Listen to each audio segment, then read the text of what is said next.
Hi friends, welcome to Sai Meenu's kitchen. நான் இன்றைக்கி என்ன பண்ண போகிறேன்னா ஒரு கஷாயம் பண்ண போகிறேன். வாங்க அது எப்படி செய்யலான்னு பார்க்கலாம். அதுக்கு வந்து ஒரு 4 வெத்தலையை எடுத்துருக்கிறேன். இது கற்பூரவள்ளி இலை இருக்கு இல்லையா, அதுதான்.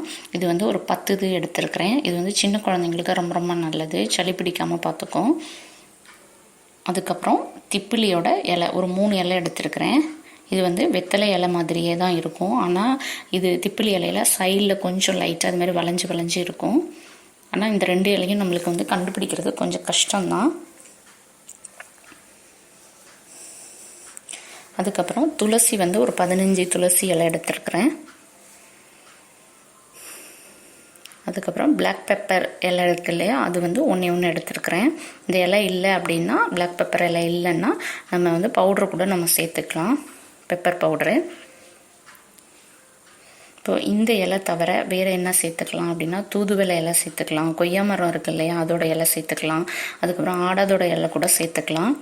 பிளாக் பெப்பர் இலை வந்து இது கொஞ்சம் நம்ம தொட்டு பார்க்கும்போதே கொஞ்சம் தடிமனாக இருக்கும், மற்றது வந்து நைஸாக இருக்கும். இப்போது அந்த நான் சொன்னேன் இல்லையா, அந்த 3 இலையும் எனக்கு கிடைக்கல, நான் இருக்கிற இலையை மட்டும் வச்சு பண்ணியிருக்கிறேன்.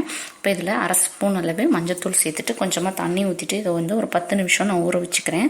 இது எதுக்குன்னா, கொஞ்சம் அதில் அழுக்கு ஏதாவது இருந்துச்சுன்னா போயிடும். அதுக்காக இந்த டிஸ்பிளேல காமிக்கிறேன் பார்த்தீங்களா, இந்த பவுடர் எல்லாமே நான் என்னென்னங்கிறத நான் காமிச்சிருக்கிறேன்.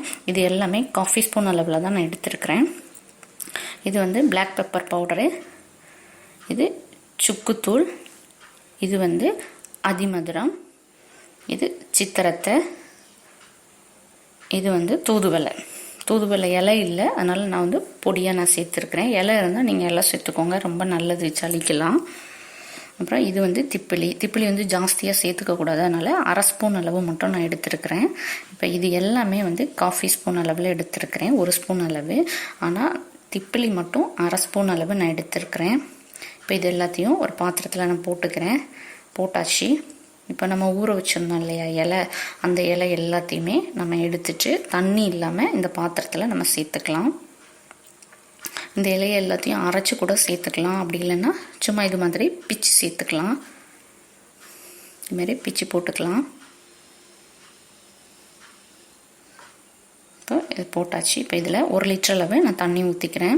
இது வந்து ஒரு 5 வயசுலேருந்து பெரியவங்க வரைக்கும் கூட இது மாதிரி கஷாயம் வச்சு குடிக்கலாம், ரொம்ப நல்லது, சளி பிடிக்காமல் பார்த்துக்கும், உடம்பு வெளி இல்லாமல் இருக்கும் முக்கியமாக. அப்புறம் இருமல் இருந்தாலும் நல்லா கேட்கும். கண்டிப்பாக இதுமாரியே ட்ரை பண்ணி பாருங்கள், ரொம்ப நல்லா கேட்கும். இப்போ ஊற்றியாச்சு. இப்போ இதில் வந்து கருப்பட்டி கொஞ்சம் சேர்த்துக்கிறேன் நான். இது வந்து நம்மளோட டேஸ்ட்டுக்கு தகுந்த மாதிரி சேர்த்துக்கலாம். சேர்த்துட்டு அடுப்பை ஆன் பண்ணிவிட்டு இதை வச்சுருக்கிறேன். இது வந்து நல்லா கொதித்து வரணும், வத்த தேவையில்லை. உங்களுக்கு கொஞ்சம் வத்தி வேணும் அப்படின்னா கொஞ்சம் நேரம் கூட வச்சுக்கோங்க. இது வந்து ஒரு 7 நிமிஷம் நான் வச்சுருக்கிறேன். இது நல்லா கொதிச்சு வருது. இப்போ நல்லா வந்திருக்கு. அதில் உள்ள இலையில் உள்ள கஷாயம் எல்லாம் நல்லா இறங்கியிருக்கு. இதில் நம்ம பொடியும் சேர்த்துருக்கோம், அதுவும் நல்லா இறங்கியிருக்கு. இப்போ நான் அடுப்பு ஆஃப் பண்ணிக்கிறேன். நம்மளோட கஷாயம் வந்து ரெடி ஆயிடுச்சு. நான் இதை ஃபில்டர் பண்ணி எடுத்துக்கிறேன்.